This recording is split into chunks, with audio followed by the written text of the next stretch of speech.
Naquela noite, no deserto de Karacher, eu não enfrentei um inimigo, eu enfrentei algo pior, um homem que já estava morto e ainda não sabia. O deserto de Karacher não perdoa os vivos, mas o que Conan encontrou naquela noite não era sobre sobrevivência, era sobre a distorção da realidade. O vento soprava um calor doentio, carregando o cheiro de areia e algo que o cimeriano conhecia bem demais. O aroma metálico de sangue seco e a doçura enjoativa da carne que começa a ceder à terra. Conan seguia o rastro de uma caravana massacrada. Ele esperava encontrar abutres, hienas ou saqueadores. Em vez disso, encontrou um acampamento em silêncio absoluto. No centro, uma pequena fogueira lutava contra a escuridão. E ao lado dela, sentado em um caixote de madeira, estava um homem. Ele vestia as sedas finas de um mercador de Zamora, mas o tecido estava ensopado de um vermelho escuro, quase preto. O homem segurava uma taça de prata com as mãos firmes, levando-a aos lábios com uma elegância que não pertencia àquele cenário de carnificina.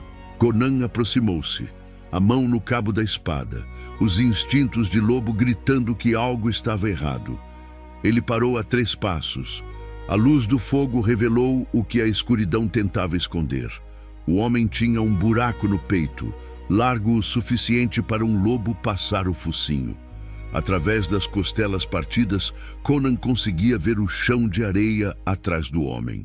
Não havia batida, não havia pulmão inflando, mas o homem olhou para cima, sorriu e disse: "Boa noite, viajante.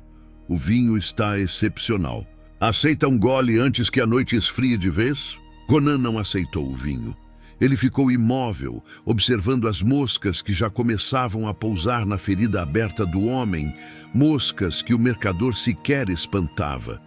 O cimeriano já havia enfrentado demônios, mas o horror aqui era o cotidiano. O homem falava sobre o futuro. Ele contava a Conan que estava ansioso para chegar em Shadizar, que tinha uma filha à espera e que o lucro dessa viagem compraria uma casa nas colinas. Cada palavra saía de uma garganta que parecia seca como pergaminho antigo. O som não era de uma voz humana, mas de um eco que vinha de um poço profundo. "Você está ferido", disse Conan, a voz rouca, tentando testar a sanidade daquela aparição. O homem olhou para o próprio peito, para o vazio onde o coração deveria estar batendo. Ele deu uma risada curta, um som seco como ossos quebrando. "Uma pequena escaramuça com bandidos, meu caro. Nada que uma boa noite de sono e o ar da cidade não curem. O corpo é forte, não acha? Nós, homens, somos difíceis de derrubar." Conan sentiu um frio que o sol do deserto nunca conseguiria afastar. O homem não estava fingindo, ele acreditava que estava vivo. Sua consciência estava presa em um loop de negação tão poderoso que a alma se recusava a deixar a carcaça. Era o horror da identidade. Quem somos nós quando o corpo desiste, mas a mente continua a repetir a mentira da existência? Conforme a lua subia, a verdade brutal começou a se revelar. Conan percebeu que por trás do homem, as sombras não se moviam com a fogueira. Elas se moviam de forma independente. Pequenos fios de fumaça negra saíam do buraco no peito do mercador, conectando-o à escuridão do deserto. O homem não era um fantasma. Ele era um eco mantido vivo por algo que se alimentava de sua negação. Na era iboriana, existem deuses antigos que não querem o seu sangue, mas a sua história.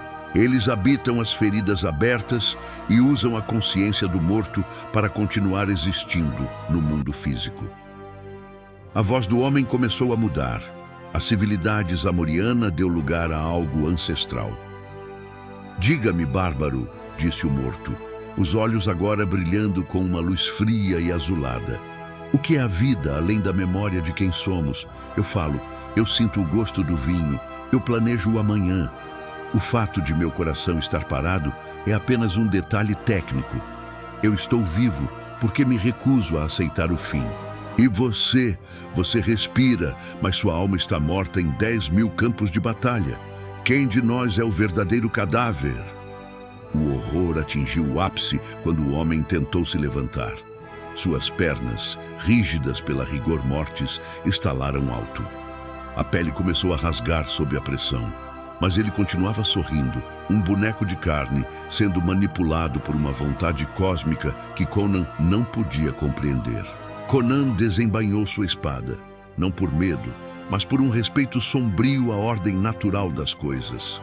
Um homem tem o direito de viver e o direito de morrer. O que estava diante dele era uma obscenidade que ofendia o próprio Crom. Você já morreu, homem, disse Conan, a voz pesada como uma sentença. Você morreu há 3 dias sob o sol. O que fala por você agora é o verme do medo. O mercador parou. Por um breve segundo, a névoa nos seus olhos se dissipou.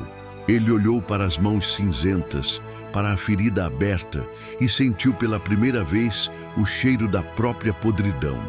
O grito que saiu de sua boca não foi de dor, mas de uma percepção absoluta.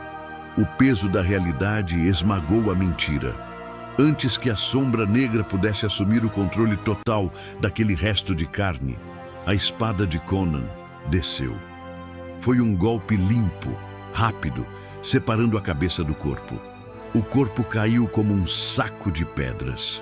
A sombra negra se dispersou no vento do deserto com um chiado de ódio.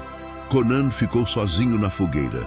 Ele olhou para a taça de prata caída na areia, o vinho misturando-se ao sangue. Ele percebeu a verdade brutal. A maioria dos homens já está morta por dentro, falando de futuros que nunca chegarão e vivendo vidas que já acabaram, mantidos vivos apenas pelo hábito e pelo medo de encarar o vazio. O cimeriano guardou a espada. Ele não dormiria naquela noite. Ele caminhou para a escuridão, preferindo o perigo dos predadores vivos ao conforto mentiroso de um homem que se recusava a partir. No final, apenas o aço é real, e o aço não mente sobre a morte.